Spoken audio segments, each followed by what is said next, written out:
सरसों के लहलहाते खेत किसे अच्छे नहीं लगते। बहुत ही सुंदर लगते हैं वो खेत जो पीले पीले पूरे खेत में फैले होते हैं और बहुत ही सुंदर ये दृश्य होता है। लेकिन क्या आप इसे घर में उगा सकते हैं?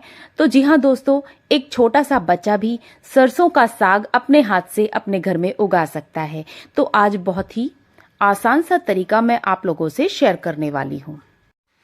सबसे पहले मैं आप लोगों से बता देती हूँ, सरसों का साग उगाने से पहले किन 5 बातों का आपको जरूर से ध्यान रखना चाहिए।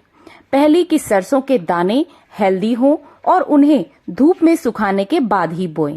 दूसरा जो ध्यान रखने का बात है वो एक गमले में 1 चम्मच से ज्यादा बीज ना डालें और गमला जो है वो रेक्टेंगुलर शेप का हो या किसी भी आप कंटेनर में या फिर थर्माकोल के बॉक्स में भी आप सरसों का साग उगा सकते हैं।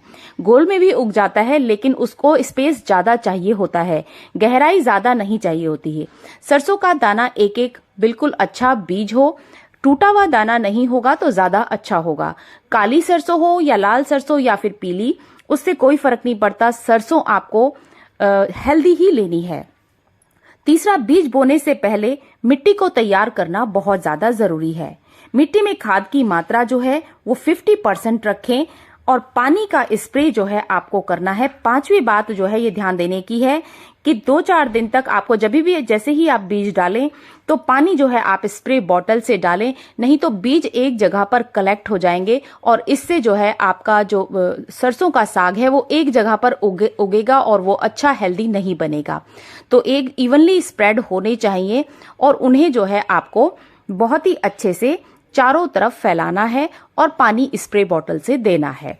अब हम शुरुआत करते हैं कि आपको इन बीजों को बोना कैसे है।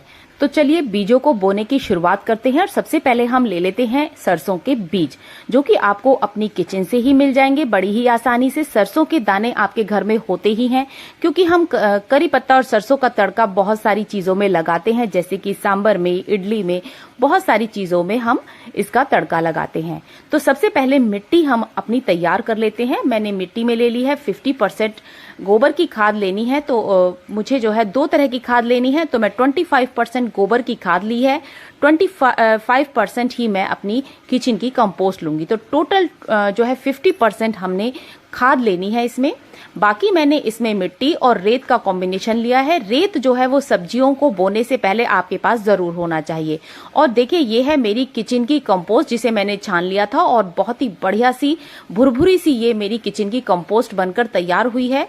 किचन की कंपोस्ट कैसे बनानी है इसकी एक अलग से वीडियो जो है मैंने डाल रखी है, आप जाकर जरूर से चेक कर सकते हैं। तो देखिए ये सबसे पहले हम कर लेते हैं अब पॉट तैयार। तो पॉट मैंने ले लिया है, ये थर्माकोल के बॉक्सेस, बड़े बड़े बॉक्सेस हैं और रेक्टेंगुलर शेप के हैं, तो इनमें सरसों का साग जो है बहुत ही अच्छा तैयार आपका होता है। तो जितने भी एक्स्ट्रा प्लांट्स हैं वो हम इसमें से निकाल लेते हैं। तो ये देखिए मुर्गा फूल, बहुत सारे कॉक्सकॉम जो है अपने आप ही इस गमले में उग गए थे। और ये मेरा एक और पौधा है फूल वाला, तो इसे मैं अभी नहीं हटाऊंगी और इसे यहीं पर लगा रहने दूंगी। इसका पहले मुझे गमला तैयार करना होगा। यह है करी पत्ता जो मैंने बीज से उगाया था और करी पत्ते को बीज से कैसे उगाना है इसकी भी एक अलग से डिटेल वीडियो डाली हुई है, आप चैनल पर जाकर चेक कर सकते हैं। इसको मैं किसी बड़े गमले में शिफ्ट कर दूंगी तो ये प्लांट भी मेरा जो है बड़ा हो जाएगा। और ये काम मुझे अभी करना होगा क्योंकि सर्दियों में आप किसी भी पौधे को इधर से उधर शिफ्ट करते हैं तो वो गड़बड़ का काम हो जाता है।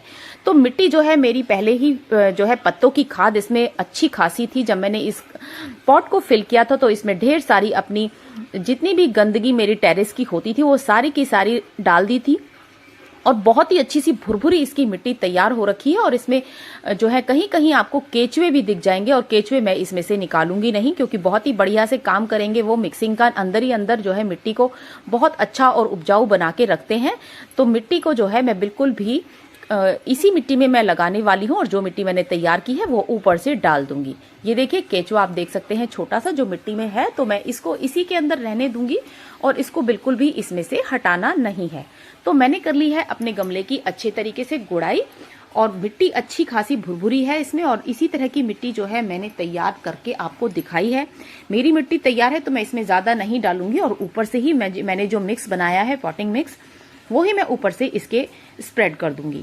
तो ये जो है ये है देखिए सरसों के बीज जो भी घर में सरसों के बीज आपके पास रखे हुए हों, बस वही बीज आपको डाल देने हैं और बस इतने ही बीज आपको डालने हैं एक गमले में।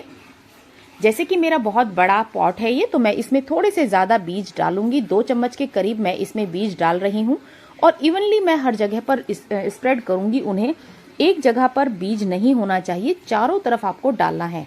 हालांकि ये बीज भी मैंने ज्यादा डाल दिए थे। जब मुझे पता चला तो मम्मी ने मुझे बताया कि आपने एक कटोरी बीज तो पूरे खेत में ही डल जाते हैं, तुमने तो मतलब बहुत ज्यादा बीज डाल दिए एक गमले में। लेकिन अब तो डल चुके हैं, अब कुछ नहीं हो सकता। लेकिन आप लोग इस तरह की गलती ना कीजिएगा, क्योंकि बहुत ज्यादा पास पास अगर उग जाते हैं सरसों तो वो हेल्दी सरसों नहीं उगती है।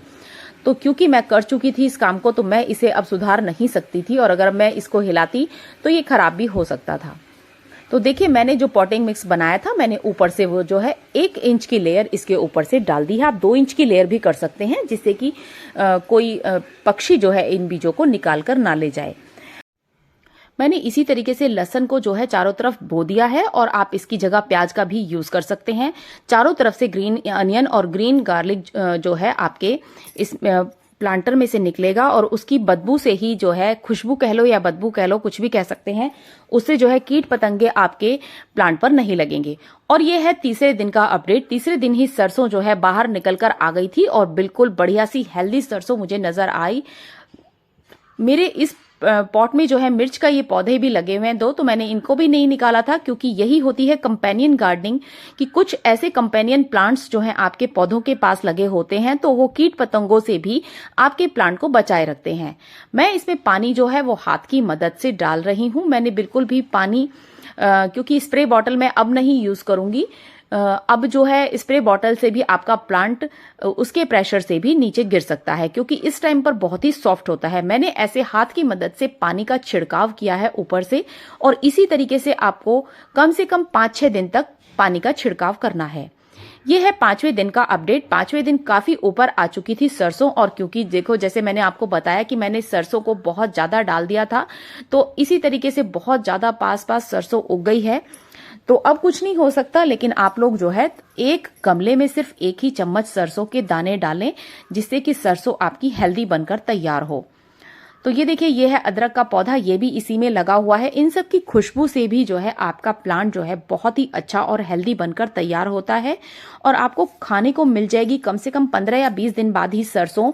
और आपको जैसे ही सरसों थोड़ी सी बड़ी होती है तो ऊपर से पिंच कर लेना है। आप किसी शार्प कैंची की मदद से भी ऊपर से उसको कट कर सकते हैं, लेकिन उसको आप पहले अल्कोहल की मदद से कैंची को क्लीन कर लें, जिससे कि किसी तरह का इन्फेक्शन आपकी सब्जियों में ना रहे। होता है उसे बोने का भी। वीडियो अच्छी लगी है तो लाइक शेयर जरूर कीजिए, और अगर चैनल पर नए हैं तो चैनल को सब्सक्राइब जरूर कर लें, जिससे कि आगे आने वाली सभी वीडियोस की नोटिफिकेशन आप लोगों को मिलती रहे। जो भी चीज बोंगी उसे विद अपडेट आप लोगों को दिखाने वाली हूं, तो थोड़ा सा टाइम लग सकता है वीडियो में। तो मिलते हैं नेक्स्ट वीडियो में, तब तक के लिए take care and bye bye. Happy gardening.